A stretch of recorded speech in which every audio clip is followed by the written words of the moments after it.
Hello, humans. Today I ended up picking up this guy right here. This is the Los Angeles from Ura. It's not really enough space. Urabesana. I'm not entirely sure how to pronounce that, but they are. It is a pair of over-ear wireless headphones. That the big selling feature is that there is a solar panel in the top strap, so it should, in theory, be charging all of the time. Uh, Pretty much exactly what you'd expect in terms of, nothing super fancy. In terms of packaging, solar-powered headphones, always charging, virtually infinite playtime. Those mean the same thing. Ambient sound mode, which is going to be a pass-through mode or a hear-through mode, so probably just amplifying sounds around you. Hybrid active noise cancellation, I'm a little bit concerned about that, but we're going to see what that's like. Virtually infinite playtime, always charging when exposed to light, 80-hour battery reserve. That's actually, you still have a fairly decent chunk of battery, even if you're not outside. On-ear detection, which is pretty standard for nicer over-ears nowadays, but it is still nice to see. And then kind of a general view of what type of lighting powering you can expect. Lots of power when you're out in the sun, less power when you're inside near a window, and even less power when you're just exposed to unnatural light sources. Pretty much what you'd expect. This pisses me off. Designed in Sweden, produced in China. That means fucking nothing. The design in Sweden part literally holds no meaning in that sentence. But there you go. So let's crack into this guy.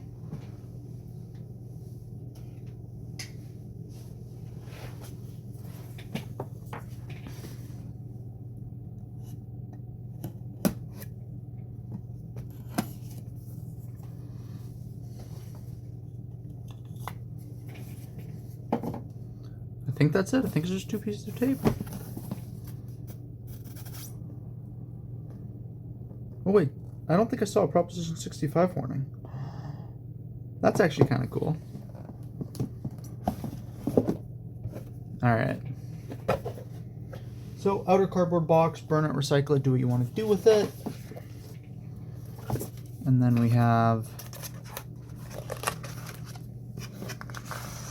just a cardboard insert. Yeah. Same deal with the bottom part of the cardboard box. Burn it, recycle it, do whatever you need to do. Download the app. It's already telling me to download an app. That's great. Got our quick start guide. Download the app here. Yeah, that's probably being really annoying. Same deal with the more light, more power kind of a deal. I mean, yeah, it's pretty much what you'd expect from solar panels. This is just a... It's like a plastic coated paper, so you probably can't actually burn or recycle this, which is a little annoying. Oh, and I almost missed it, but we do also get in here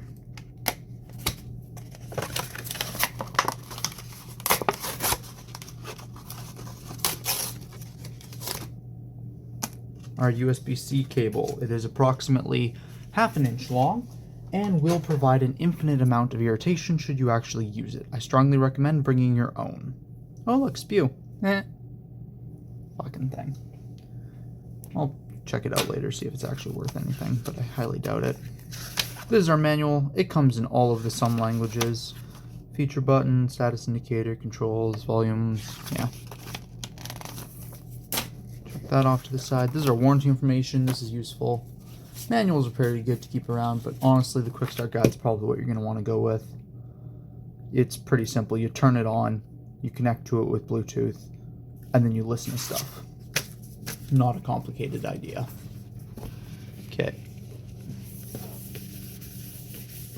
It's not a fake leather. It's a nice fabric material, though. Let's pop this open. Little elastic loop. Ooh, the whole thing is elastic together. Oh, and the inside's actually, like, it's got a nice felt inside to it. It's not a bad soft case, honestly. And here we have them, right and left ears. This must be our solar panel. It's pretty cool.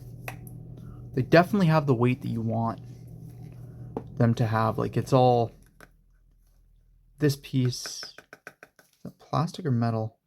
It's weighty like metal, but I think it's plastic. And this overbody, it's all plastic, rubberized plastic. It does feel quite nice. It feels like a nicer plastic. And then we have our fake leather material on the inside, and on the ear cups. Is that what we're using? I'm a little bit curious as to what exactly that little square right there is for. Probably for the on-ear detection. And then we have our buttons. So our volume controls are on the right side. Our action buttons on the left side. That's my preferred standard, I would say. That being said, I do like the Mezes with their... because they have a cord. On the actual cord, it's on the left side for all the action buttons, which I do quite like, but for wireless, I think that volume buttons on the right, action button on the left should be pretty intuitive. They pack flat for storage, which is always a nice thing, and you do get like a good amount of swivel to them. And you do have an appropriate amount of flex in the actual headband.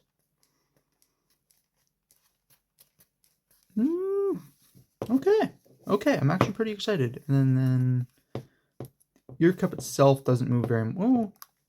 Ear cup handles your up and down movement, and then the swivel handles your side to side movement, which means that these should fit pretty much anybody really well. I'm actually pretty excited about that. All right, I'm gonna charge them up. I'm gonna give them a go for a little bit, and then I will be back soon. Very initial impressions. These do have that premium feel that you kind of want from a nice set of headphones. And we are back. So I've been playing with these guys for like almost 3 months now, and I have to say they're absolutely amazing. So I charged them twice. Once was right at the start of using them. I got them up to 100%, and then I ran them like that. And then once was after I'd been using them quite a bit in the evenings. Like it hadn't been very sunny out. It was raining all the time, overcast. I wasn't going outside to go hang out, play with the dog, whatever, as much outside, so I wasn't wearing them outside and they weren't charging. So I filled it exactly twice, and I think it's been close to 2 months that I've had them. I've been using them every single day for a couple hours a day. In general, what I've been doing is I've just been leaving them in a sunny spot next to a window and letting them charge as much as they can when I'm not using them. And then obviously when I am using them, I try to use them outside, stuff like that, and they've been working out really well for that. They have quite a bit of pressure on the ear.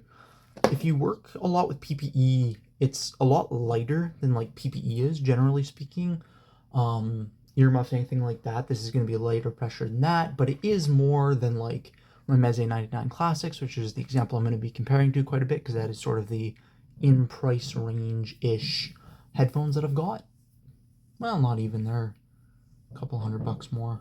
I don't really have anything in this particular price point, if I'm being perfectly clear, but in terms of nicer headphones, I have the Meze 99 Classics. They exert less pressure than these do. These have quite a bit of clamp force to them.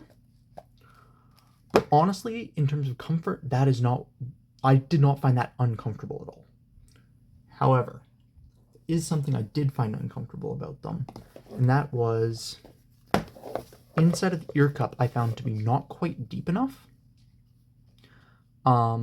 So if I was wearing them for a long period of time, I would eventually start to feel like the inside of the mechanism pushing on my ears. I do have slightly stuck out ears, which probably did not help, but that was like my only complaint. It fit nicely over my ears. It created a nice seal. So on that front, I did quite like it. This product has a lot of tech forward features, and most of them, generally speaking, are pretty good. However, if you have a lot of tech forward features that require app support, you need a better app than this thing has. And my number one biggest complaint I'm going to have about this thing is about the app. But first I'm going to go through some of the rest of the actual mechanical features this thing has. It has light sensors and off-ear detection, so if you take off one ear, it can pause the music automatically if you care for that. I don't. I turn that off immediately, but it does work, which is fine. What it doesn't do, though, is if it's off your ear, like if you're wearing one ear on, one ear off, and you play your music again, it'll stop your music on you, which is a little bit annoying. But if you're wearing both ear cups, it was fine. It's just not a feature that I particularly like. The charging worked really, really well. I think they're still sitting at like 85%, something like that, just because I wear them out in the sun all the time and I leave them on a nice sunny windowsill, and like they're charging a lot. And like I said, I've literally only recharged these guys once. You've got really nice, big, fairly deep ear cups, which is absolutely to its benefit. They do, like I said, generally speaking, they were quite comfortable, but I did end up occasionally, just when I've been wearing them for a long time and the foam had compressed, feeling the inside of that on my ear, ups and downs. In terms of weight, they're a little bit heavier than most standalone earphones are, but they're not heavier. I didn't find the weight that bad because a lot of it is distributed across the top, which means that I actually found them fairly comfortable in prolonged use. In terms of the actual audio profile that they had, they were generally quite good. Definitely warmer, more bass. There wasn't very good sound staging, I found, which would be like my one big drawback of it. But it was still deep feeling music. It just wasn't very well sound staged, right? Top end took a little bit of a hit. I found it got a little muddled, especially if you had a couple of like higher pitched instruments. It ended up getting a little muddled up there, but anything below that, like, that was basically above vocal range. Anything vocal range or lower, the clarity was actually, or has been, extremely, extremely good. In terms of our I/O, we have a systems button here that cycles through your ambient sound, which is an electronic system, your natural, which is just whatever seal it has, and then your active noise cancellation. I'll get into those in just a second. And then on this ear, you have your play, pause, action if you hold it, and then you have volume up, volume down, or press and hold for skip track or go back a track, which is pretty standard. You see it on headphone or earbuds all the time. It works well enough. I personally prefer having, especially on something with this much surface area, I like having separate buttons for all the individual things. Like, I don't like that the pause button is also the power button that you hold to turn it on and off, and I'd never like it when the power button is also the Bluetooth button, right? Like, I would like a separate Bluetooth button that lets me disconnect from a device, right? Because, like, I have a couple of different devices that have audio on them. If I'm listening to something on my phone, like a podcast or whatever, and I decide, hey, I'm done with this, I want to listen to my music, I'd like to just press one button on the headphone and then be able to connect my iPod to it, right? So that distinction would have been quite nice. I definitely would have found it preferable to what we get, but it's not too hard just to disconnect, go into my phone menu and disconnect it, right? So pluses and minuses there. Now, the electronic systems for audio in this, I did not like very much. Ambient sound worked quite well. That was not too bad. But active noise cancellation was actually quite rough. I found that it would cancel out noises mostly okay, but any sharp, fast, or high-pitched sound, it would overcompensate for, and I would end up hearing like a ghosting sound. So like snapping my fingers, for example, is a relatively speaking fast sound, and I know that's a weird thing because all sound moves fairly close to the same speed, but some sounds, like human speech, electronics seem to have a better job of canceling out before they hit you.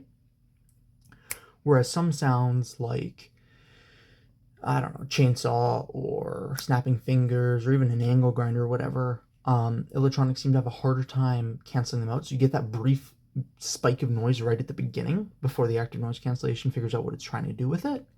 And then I found it overcompensated, so I would hear this like low-pitched humming sound or a buzzing or something along those lines, which I found got old very, very quickly. So I did not use active noise cancellation at all. Passive mode, however, for me, worked quite well just because it was fully over my ear. So it did create a pretty good natural seal. I actually found these really, really nice to wear every single day. The mic on them, I mean, not great. Hopefully I'll have inserted a clip or am about to insert a clip using them. It's not bad, but it's not as good as a wired earphone is ever going to be, or a standalone mic is ever going to be. But it does work fairly well, especially if you're not moving your head around too much. It does seem to pick up a lot of hair sounds or rustling sounds, So if I took like a jacket off during a call, the other person could hear it, or stuff like that. Pluses and minuses there. This is kind of what you can expect out of them as an audio performance. It's not too bad, but if I start moving my head around, you can kind of hear them rustling up against my hair, which could get old. So there is that. But just in terms of pure listening experience, these things are really, really nice. They're very, very practical for everyday use. I never actually ended up using the protective case, but they do come with a fairly solid protective case that I imagine would do a quite good job if I asked it to. I just never really saw the point, right? Like when I'm at work, I left them at home on a windowsill. When I got home, I'd turn them on, put them on, go for a walk with the dog, go do whatever I needed to do. So for me, they were never sitting in a backpack. But if I did have them sitting in a backpack or anything like that, the protective case would probably be quite nice. And because it doesn't cover the top strap, as long as you leave it like on the outside of your backpack or something along those lines, it would still be able to charge the headphones whilst it's on, which is quite nice. I was not able to find a frequency response graph for it, but it did seem to hit a very wide range. Like I said, the top end got a little muddled, but it really wasn't too bad. But my number one biggest complaint about this thing is the app. Generally speaking, I don't like apps very much for products, but on a product like this, I do fully understand why it has an app, right? The app allows you to control some of the systems. It allows you to check on how well your solar charging is working, what your battery percentage is, all that kind of shebang, which is all good stuff. But it has one feature that frustrates me to no end, and that is automatic turn off after 30 minutes. It's a battery saving thing. I don't like it. I've never liked it. Some products have it, and it's the biggest drawback in any of those products, because for me, if I'm sitting down watching something, listening to something, whatever, I've typically marked out a block of my day that is longer than 30 minutes, right? If I'm playing music when I go out for a walk with the dog, I'm out for 45 minutes to an hour. Having to turn it back on midway through that is annoying, especially when it happens in the middle of a song or right at like the impactful crescendo of an amazing rock ballad. You're going, you're getting ready, and then power off. Well, fuck, right? And in the app, you can, in theory, turn this off. It automatically turns itself back on with any reset, and I have never had an instance of more than like 3 hours of these working without automatically turning themselves off. I don't know why the app does this, but it is the most annoying thing possible. And like the other thing that you can turn on and off in the app, which is the on-ear shut off, works. Like that function actually functions. It does what it's supposed to do. If you turn it off, it doesn't reset the ear. It doesn't turn itself back on if you turn it off, which means it is only this feature that does that, which is the most frustrating thing in the world. That being said, if you were willing to work around it, it is not too bad. And generally speaking, like I could work around it. It frustrated me when I was sitting down for an extended period of time that it would keep turning itself back on. So I hope that there's an update to the app sooner or later that fixes that. The EQ balancer doesn't really seem to do very much in the app. I don't mess with EQ balancers very much anyways, but it was fine in the grander sense. I mean, it did what it says. You can also EQ balance on most devices just by going into settings, so it didn't provide me with that much of a benefit. But it is nice that it is in the apps, which makes it a little bit more accessible. Overall, these have absolutely become part of my daily rotation. I wouldn't necessarily say they've replaced my other Bluetooth option, which is the BTR5 with whatever wired earbuds or headphones that I have. Like if I'm sitting down reading a book for like 4 hours or 6 hours, right, a day off, I'm putting my 99 Classics into my BTR5 and listening through that. I think that is genuinely a better listening experience. But if I'm moving around, if I'm helping out, moving animals, or whatever else I happen to do during a day, these are an incredibly nice option. They don't work in the shop for obvious reasons. That's not what they're designed for. But taking the dog for a walk or anything that's a little bit quicker that I just want nice audio for, these guys have become my go-to. And basically never having to charge them is pretty sweet. And if I ever do need to charge them, USB-C charging is absolutely a plus in pretty much any instance. So yeah, overall, I would recommend these things. They're pretty nice, infinitely adjustable. The adjustment Like, there's a lot of adjustment that you can get, which is pretty sweet. They swivel down for compact storage. You can stick them in a backpack with absolutely no problem, which I've done for traveling and stuff like that.